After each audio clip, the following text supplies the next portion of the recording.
And a very happy Wednesday to you at 12:08 in the West. Talk Radio 790 KABC, the John Phillips Show. Broadcasting live from the Morongo Casino Resort and Spa Living Room Studios, where if there was any time to sidle up to the bar and have a scotch on the rocks, today is the day to do it. Mr. Randy Wang's at the sports desk in Culver City. John, yesterday, President Joe Biden decided to pull out his comedy chops and do a little stand-up about junk fees. So after working hard for decades, they can retire with dignity and a little bit of security. And many families get advice from financial advisors in doing that. And to help them out because they don't know. They don't know annuity from snooty. But think about it, all kidding aside. Wouldn't it be great if he decided to do a stand-up act and was a dirty club comic? Biden Dice Clay? Hickory dickory dock. 800-222-KABC is the telephone number, 1-800-222-5222.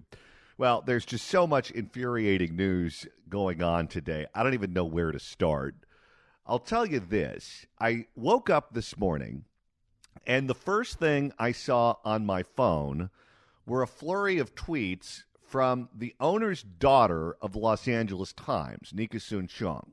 And she has me blocked on Twitter, so I can't read it myself unless someone sends it to me. And someone sent me a series of her tweets, which essentially looks like it's coming from the press office of Hamas, where she essentially refers to Israel as an apartheid state and goes after journalists for not referring to them as such. She's not some rando nut who has a Twitter account and just puts out a bunch of anti-Semitic tweets. As I mentioned, she is the daughter of the owner of the Los Angeles Times, and she has editorial control of that paper. She has no formal job at the Los Angeles Times. She just floats in and out and criticizes certain reports from the newspaper on her social media accounts. And we know where her leanings lie. She is essentially hardcore DSA.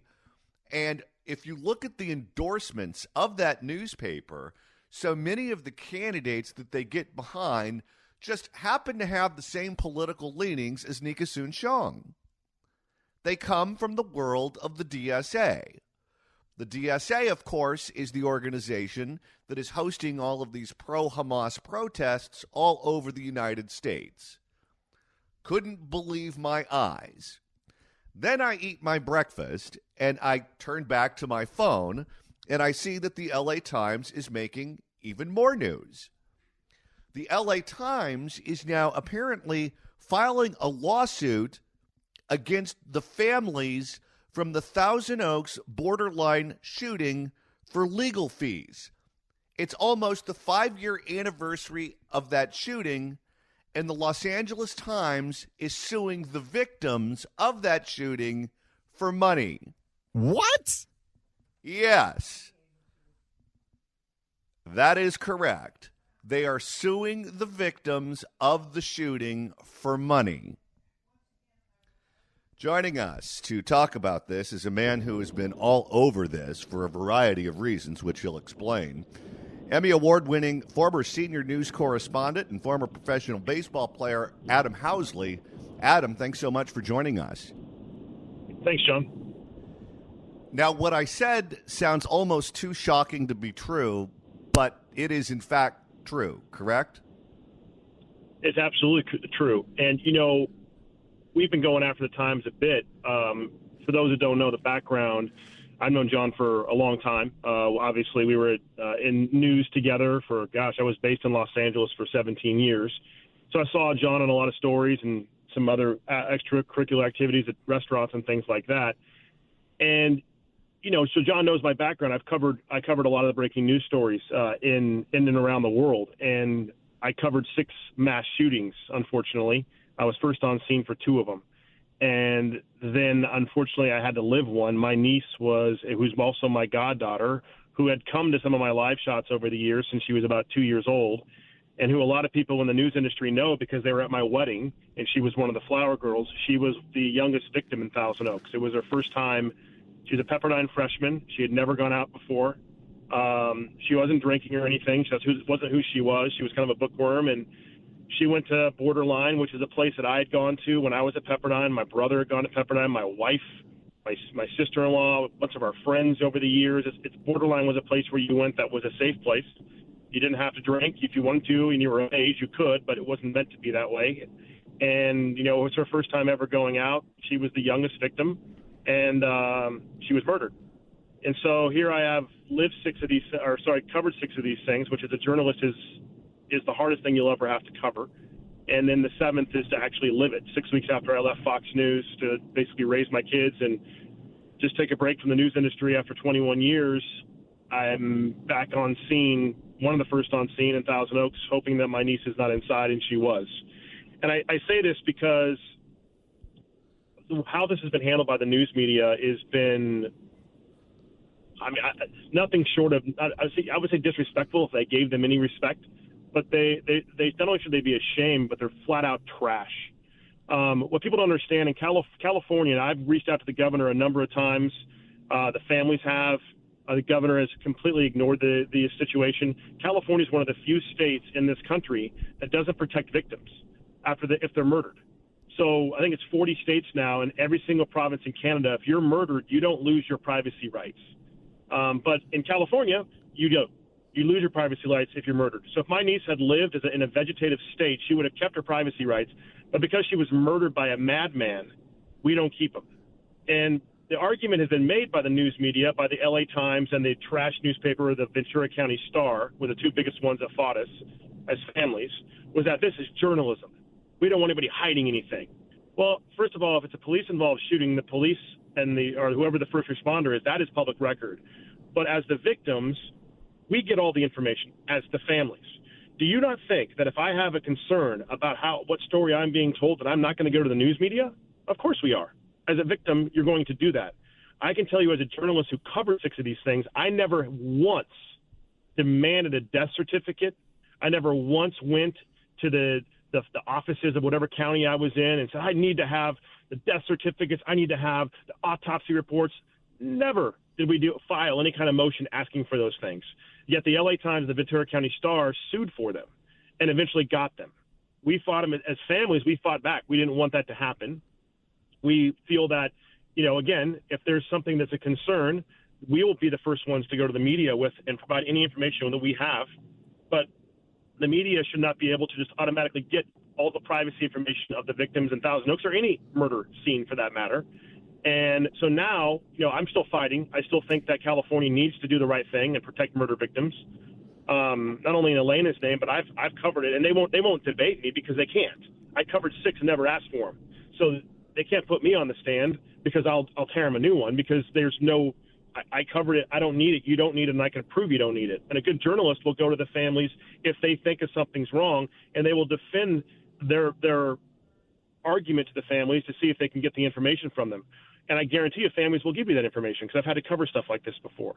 But to then fight for it, claiming it's journalistic right, and then once they get that journalistic right, which is complete baloney because California doesn't protect victims, to now sue those families for the court fees on almost a 5-year anniversary, which is only 6 days away.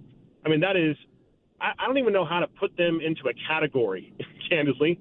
If I had to use the paper for my dog's pen, I wouldn't. What is the argument for wanting the autopsy results of a murder victim? It's not as if there's a question as to whether or not it was a homicide or a suicide or natural causes. We know what happened in that incident. They were shot, they were killed, they were murdered. Why do you need that information if you're the news media? They don't. That's the problem. What they want to do is they want to be able to, and by the way, it's not just the news media. Because they fought and won, anybody can get it. Alex Jones, whoever calls can get the information. So they can find out, whatever they want to find out. An example I'll use is when I covered mostly news events all over the world, but every once in a while Hollywood would creep in. And I remember I had to cover the death of Whitney Houston.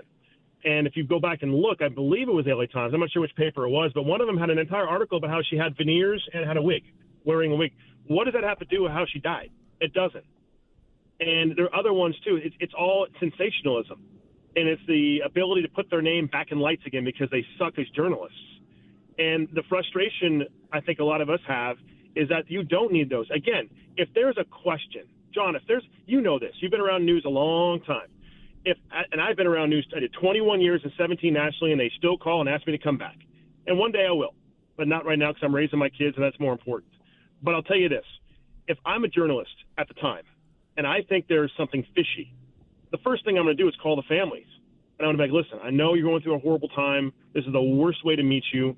I would never want to meet you under these circumstances, but I really think you need to take a look at this. And you really need to let us take a look at it. Can you show me the information that will help this case? And that's how you do it as a journalist. I've done it.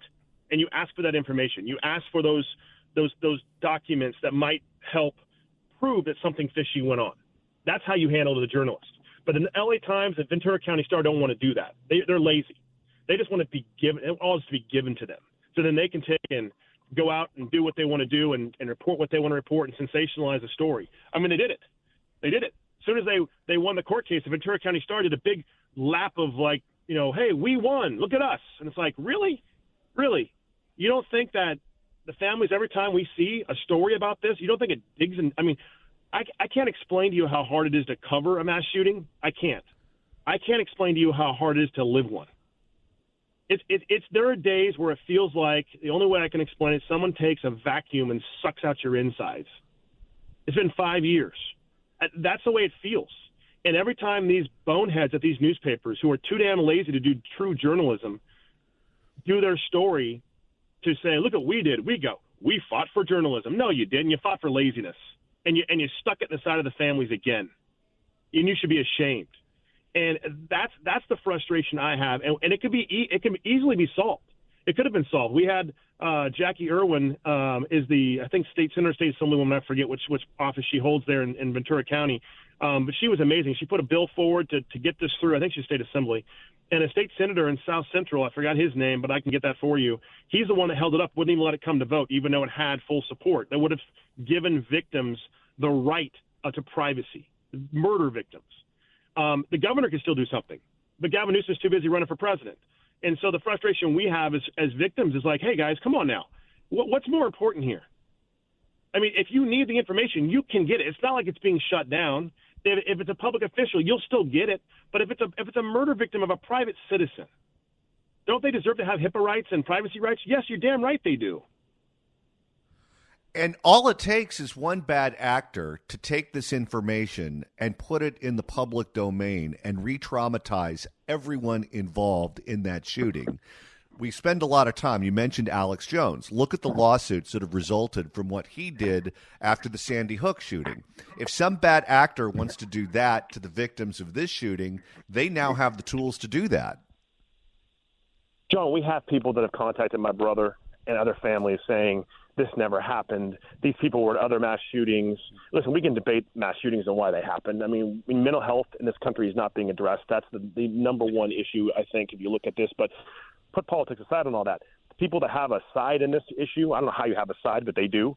They, because quickly it becomes political, especially for people in Washington, where they point fingers. The right says it's not guns, the left says it is guns, and that's what always happens within 5 minutes of one of these things happening, which is horrific. And no one decides to spend any money on helping mental health. And the frustration I have is those people use this. They sure as hell do. They contact murder victims, and when they contact murder victims, they'll say, "You just didn't really happen." Look at this, look at that, and they find loopholes. They find things. Oh, there was nothing in Elena's file. There's zero there. In fact, the Ventura County Star, who's also the trash paper involved in this, because the two papers were the Star and the LA Times, they've admitted there's nothing in there. They're doing it just to say they did it. And again, the Ventura County Star literally ran a victory lap after they won in court, because California could very easily solve this problem by just saying victims have rights, like almost every other state in the union has done. But they won't do it. They won't do it, at least not yet. And we're going to put pressure on them. We're going to continue to put pressure on them, because I don't know how the editors of the LA Times or the Ventura County Star, or for that matter the governor, can look at themselves in the mirror I mean, think about this for a second. It is okay in this state to basically give every piece of information about a murder victim over to public record, every single piece. So let's say, for example, I had a fake knee and I happened to be, or I was taking, I don't know, some sort of medication, Prilosec, make it up. All that's public. No, what does that have to do with the fact that I was shot in a freaking dance club, a restaurant? Has nothing to do with it. Zero. And again, if I've covered this, I've done this, they can't make this argument because it's simple. As a journalist, it's your job to go get the information. So if there's something that's being covered up, you think, go to the families. You don't think a family member is going to be the first one to go, whoa, what's going on here? You're damn right they are. But it should be their decision. It should not be the LA Times or the Ventura County Star's decision. Let's go back to the lawsuit here for a second, because when I was a child, my best friend died of leukemia. And when he died of leukemia, it destroyed that family. His father essentially lost the will to live. He lost his job. The marriage fell apart. He lost his house, and he essentially became homeless because he just didn't have a purpose in his life because the kid that was the apple of his eye passed away due to this awful disease. They had nothing in terms of money. When you're traumatized, the impulse that you have to create and to work and to do all of the things that most of us do on a regular basis, for some people, that goes away and it doesn't come back. If you're talking about college kids who were primarily the victims in this particular shooting, you're talking about people who don't have a lot of money. And you're talking about families that have been traumatized. You're talking about families that had to pay for funerals. You're talking about middle-class people who had something catastrophic happen to them. The owner of the Los Angeles Times is a billionaire. He's a pharmaceutical executive who bought that newspaper as a toy because he wanted to be a man about town in Los Angeles. A billionaire going into a community and suing middle-class people who were the victims of a mass shooting, trying to extract money from them, is about one of the grossest things I've ever heard of in my entire life. When I woke up this morning, so John, I know you follow me on Twitter, and I follow you. I've been hammering the right. Every time a state does passes something to protect victims, I make sure that California's tagged on it, and the governor usually as well. When I woke up this morning and my brother messaged me, hey, do you see what the Times is doing? My brother, now mind you, here's my brother who's connected in this community. It shouldn't happen to anybody, whether you're connected or not. Here's my brother who will do anything for anybody, right? Since Elena's died, they've created I don't know how they go on, honestly, but they have a foundation that gives scholarships out to every high school in our area. They do a lot for mental health, giving thousands and thousands and thousands of dollars to mental health programs to help people that are having these issues. All on their own time, all on their own dime, 100% goes, right? So here's a guy who's lost his daughter, his only daughter, right? My goddaughter, my niece, my wife's literally best friend, almost like her little sister, torn out of our lives. Again, someone's taken a vacuum and sucked it out of your gut, right? And it still hurts. You're never going to get over it. You have to move on, but you never move past. And you wake up to find out that the LA Times, these bastards, there's no other word to use, bastards. The bastards from the LA Times and the Ventura County Star who don't believe in rights of victims who've been murdered. I mean, get that in your head for a second. You can still get the information, right? So it's not like this information is shut down forever. You can still get the information. The families should be in charge, just like it is for if they had lived. They don't care about that. These same two bastards have decided to now sue the families for court costs. The families that were fighting to protect the privacy of their murdered young ones, who had just gone to a restaurant that becomes a dance club, country bar, line bar once a week. You wake up the morning on here's the best part. I mean, this is what's becomes. That's why I use the word bastard. In 6 days, it's the 5-year anniversary. I mean, if you're going to be a jerk, could you at least wait for a couple of weeks? Could you at least maybe done it in a few weeks? Could you wait till maybe December or January? I mean, do you need the money that bad? I mean, it's unbelievable to think this, that they not only are they doing it, but they did almost exactly on the day of the anniversary. I mean, there's no other word than bastard. You're a bastard. The owner, the people that work there should be embarrassed, should be ashamed. And the people that are behind this, whoever is the person who made the decision or persons to sue families, I mean, you're a low of low. I don't know how you get any lower than that. Adam Housley, you're doing God's work following this. If you want to follow Adam and keep up to date on this horrific lawsuit that was just filed by the Los Angeles Times against the victims of that shooting in Thousand Oaks, you can follow Adam on Twitter at Adam Housley. Adam, thank you so much for stopping by today on what I know is a very tough day for you and your family and the other victims. Thanks, John. I appreciate you putting this out there. And, for anybody who supports us, we really do appreciate it. Absolutely. Adam Housley. If you'd like to email the show, you can do so at johnnydon'tlikeshow@gmail.com. That's johnnydon'tlikeshow@gmail.com.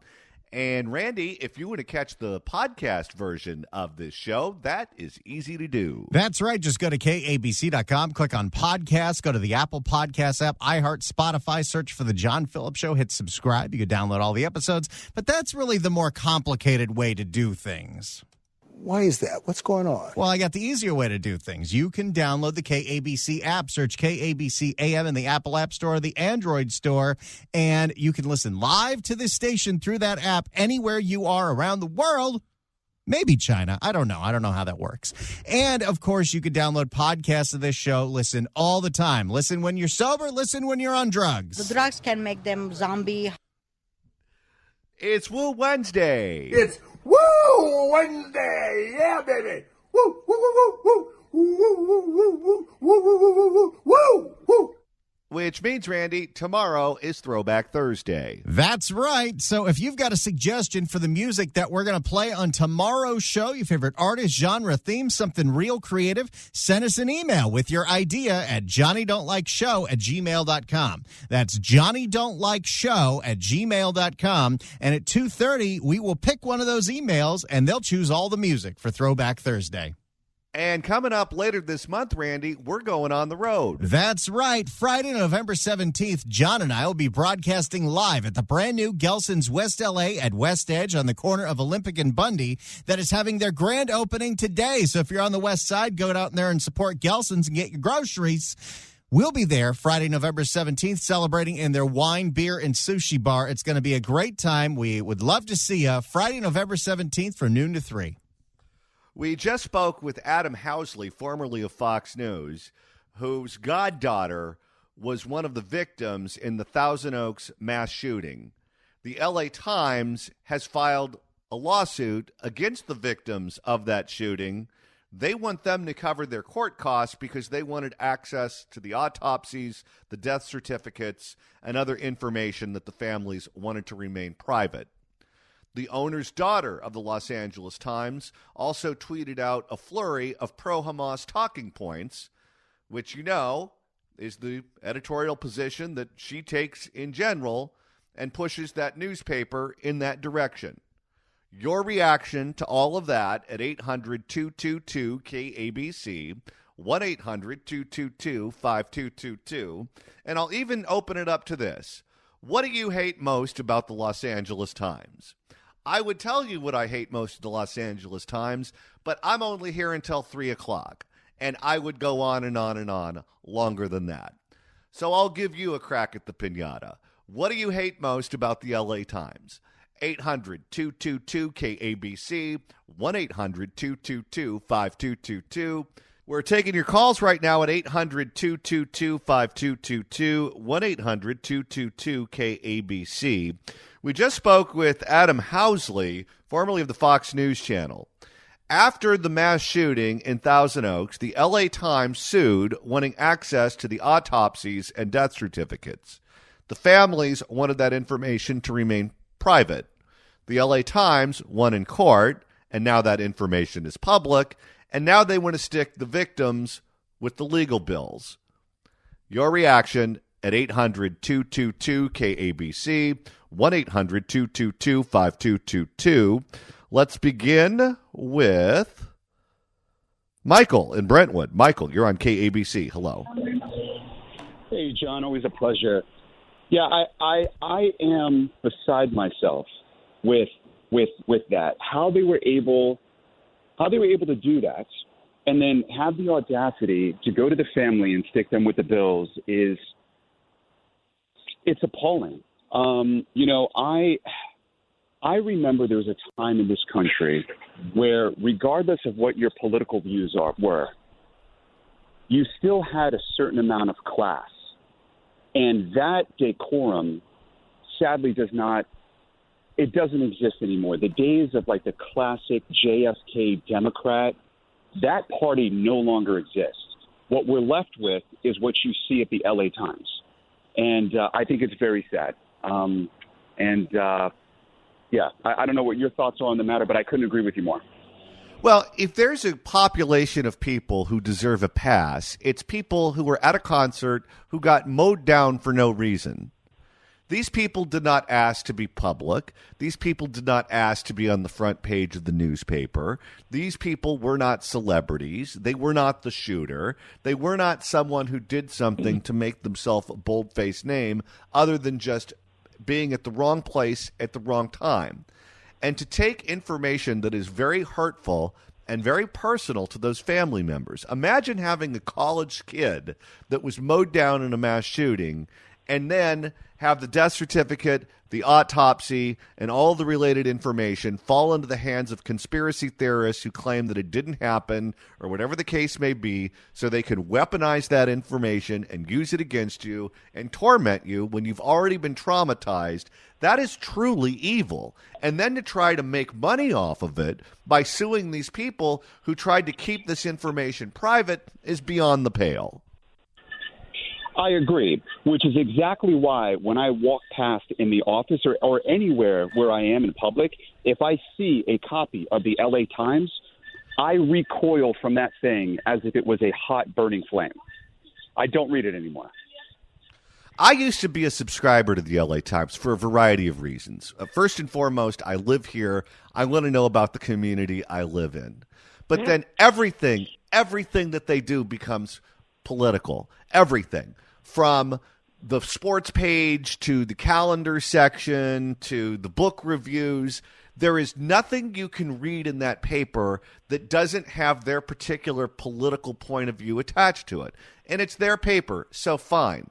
But if the owner's daughter is going to be out on social media putting out a bunch of pro-Hamas stuff, I know where they're coming from. And I don't want that anywhere near me. I couldn't agree. I couldn't agree more. Now, I don't know the LA Times owner's daughter. I've never met her before, but I'm going to take a shot in the dark here and say that if I was anywhere near her bookshelf, I'm willing to bet that she probably has the Communist Manifesto in there, highlight. So, that's where this is coming from. And I just hope people that get that paper and people that are, liberals are smart enough to read between the lines and realize at some point that not only has the party gotten completely out of control, but the paper is woefully inaccurate. Thank you for the call, sir. I appreciate it. Let's go to Sean in Los Angeles. Sean, you're on KABC. Welcome. John, good afternoon. I am just sickened, absolutely sickened because of the LA Times. I remember the days of this great sports writer Jim Murray and a great film critic Charles Chaplin, and I have no words for that witch of a woman. I don't think she's a human being, or her father, who I think he's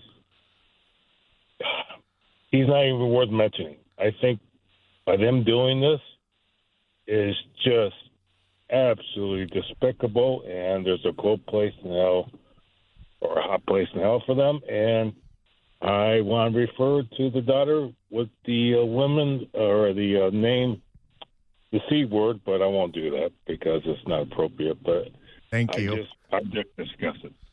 Thank you. We don't need to be called into a meeting, and I definitely don't need to take another one of those classes. But thank you for the call, sir. Let's go to John in Sherman Oaks. John, you're on KABC. Hello. How you doing, John? So this story kind of hits a little personal. I got a niece that was a part of this unfortunate event. And to hear something like this only brings back, for her and our whole family, the PTSD. She actually knew the two boys that were killed in the restroom. And it just is on par for what the LA Times has become and what they are now. They are a dying medium, and the senselessness of this is just what they seem to be trying to get. They want the attention, and they're getting it because you are talking about it. I just looked on my radio, and now I am reliving what my poor niece had to go through. And you brought up the conspiracy theorists. I can tell you for a damn fact that there is no conspiracy. I get a text message early in the morning that I am okay. And I had no idea what she was referring to, and then you hear about it. That place was her solitude. She loved to go there and dance with her friends. It was just another night for her. There was nothing else involved, and she got caught up. I hate the wrong place, wrong time scenario because that was her right place, right time scenario. That was some place that she needed to be to let out some of the demons. I won't say demons because it was never demons. It was stuff that she needed to let out for herself, personal issues, and it was just something that was great for her to go to. Now that place is shut down. That place will never open again in that area, and it was her solace. And for the LA Times to pull some crap like this, it does not surprise me one bit how a medium like theirs is dying, and they're now searching for the attention. And to go after these families and make them pay for something that should have never been broached is just disgusting. I thank you for the time, John. Keep doing what you do. Well, thank you so much for the call, and I express all of my sympathy and condolences to you, your family, and all of the victims of that horrific shooting, and thank you so much for your perspective. 800-222-KABC is the telephone number, 1-800-222-5222. What do you hate most about the LA Times? Right now, we're taking your calls at 800-222-KABC, 1-800-222-5222. What do you hate most about the Los Angeles Times? Let's go to James in El Segundo. James, you're on KABC. Hello. Hey, John. Thanks for having me, man. I am one of the idiots out there that actually subscribes to the LA Times. I just sent them a check for $150. I think it lasts for like 3 months.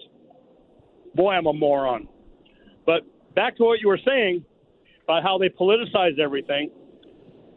In the sports section the other day, they had Colin Kaepernick is the only way that the Rams are going to survive. What do you think of that one?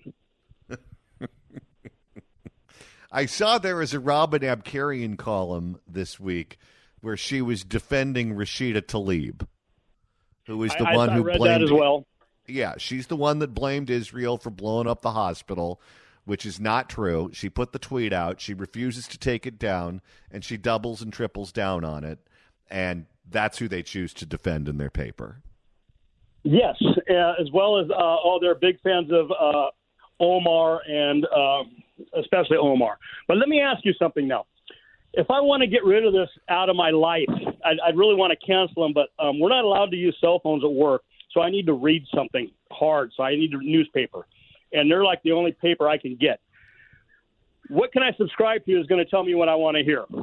I'm a Trump supporter. Well, it sure ain't the LA Times. I would subscribe to something that tells you what's going on. And I believe that we should expose ourselves to all kinds of different points of view and all kinds of different news sources. So I'm a big believer in reading a lot, and you can figure out the truth depending on, reading the same story a couple of different places. No matter what article you read, there's always an anti-Trump sentiment in there somewhere. I mean, it could be about the El Segundo Little League team, and then they'll have Donald Trump this or Donald Trump that, something like that. But so I was thinking about going to the Wall Street Journal. What do you think? Yeah, the Wall Street Journal is a very good newspaper. I work for the Southern California News Group. That's the LA Daily News, the OC Register, those papers. My advice is to just read a lot. And if you want to watch something on TV that has the least slant, local television news has the least slant because most of what you watch on cable, they're talk shows. When I worked at CNN, they would book me to do a segment, and I wouldn't even know the topic. They're just putting talking heads on television, and then sometimes they give you the topic way ahead of time, and you can research it, and you know what you're going to say. Sometimes they change the topic when you're in the makeup chair 2 minutes before you go on. Those are essentially chat shows. The local news, when you watch Fox 11 or you watch KCAL or Channel 2 or whatever the case may be, what they do is they throw it to a reporter. They tell you what happened at the Port of Los Angeles, if there was something that happened there that day. Then they throw it to a different reporter on the MTA. And there's a far less slant to those broadcasts than anything that you'll see on cable news. So when I want the news, that's what I watch. Well, thanks. The LA Times is not a newspaper anymore. I refer to it as an opinion paper. It's a far-left opinion paper. That's all it's become. Well, thank you so much for the call, sir. I appreciate it. Let's go to, we got a new one that just came in. Charmaine in San Gabriel. Charmaine, you're on KABC. Hello. Hi, I'm walking. Can you hear me? I have a doctor appointment. Hi, I just wanted to let you know, my husband used to work for the LA Times, Chicago Tribune. And this is before the, I don't know if you know this or not, but the guy that owns the LA Times now he's Asian. I'm pretty sure he's Japanese. He's a doctor. He's from South Africa, Patrick Soon-Shiong. What? Yeah, he was from South Africa. He's an Asian guy, but he's from South Africa, Patrick Soon-Shiong. Oh, okay, yeah. I don't know technically where he's from, but what I want to just make a real quick comment is I was at the State of the Union address. We did a focus group, Frank Luntz, okay, who just worked, by the way, and about 4 or 5 years ago. And so the doctor came in, and he interrupted everything, and he wanted to tell us how medical insurance was affordable for everyone. And I used to be an insurance broker, and he was talking about something that was, like, unreachable. And I tried to raise his hand, but he kept ignoring everybody. He didn't want to, listen to anyone. So it doesn't surprise me that this guy owns it. I wouldn't use it. I wouldn't use that paper to line my dog's puppy pads. So anyway, I just want to let you know. I appreciate it. Thank you so much for the call. You know, it's funny that she says that because the LAX dog bathroom in Terminal 1 actually does use the LA Times as puppy pads. It's disgusting in there. All right. Coming up next, Rabbi Marvin Heyer from the Simon Wiesenthal Center joins us as part of the Fix California Hour. This is the John Phillips Show, live and local, Talk Radio 790 KABC. Ooh, this doesn't look too good.